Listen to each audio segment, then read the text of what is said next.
কে আগে? কথাটা আমি কেন বললাম? কারণ যারা ম্যারিড বা যারা বিবাহিত তাদের জন্য এই প্রশ্নটা সব থেকে জটিল এবং কষ্টদায়ক। সেটা হচ্ছে কে আগে। যেমন ধরুন, জীবনে একটা পর্যায়ে চলে আসে বিয়ের পর, যে সময় কোশ্চেনটা আসে যে কে আগে, বাবা মা নাকি বউ। এখন জটিল এখানে হয় বিষয়টা যখন যারা জন্ম দিছে, যারা বড় করছে তারা একদিকে, আর যে আমাকে বা তোমাকে বিশ্বাস করে জীবনে আসছে, আমাদের হাত ধরছে, অনেক সময় এমন হয় যে এই দুই পার্টির মধ্যে ক্যাচাল লেগে যায়।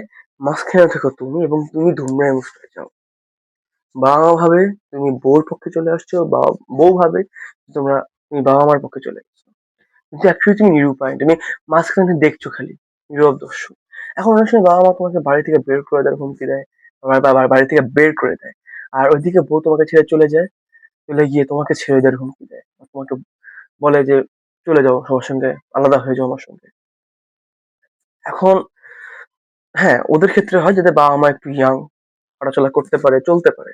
কিন্তু কথা হচ্ছে কি, এমন হতে পারে যে তোমার বাবা মা মানে জীবনের একদম শেষ দিনগুলা গুনতেছে। এখন তুমি কেমনে বুঝাবা? কারণ হ্যাঁ, তোমার ওয়াইফের সাথে তো তার খারাপ ব্যবহার হইছে, বা ঝামেলা হইছে দুই পক্ষের মধ্যে। তো এখন কথা হচ্ছে যে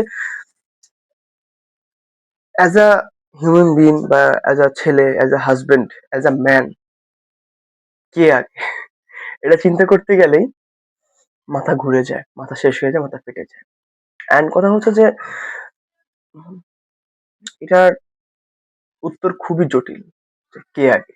ভিডিওটা ভালো লাগলে এখনই লাইক অ্যান্ড সাবস্ক্রাইব করে দাও। Thank you very much. Bye by.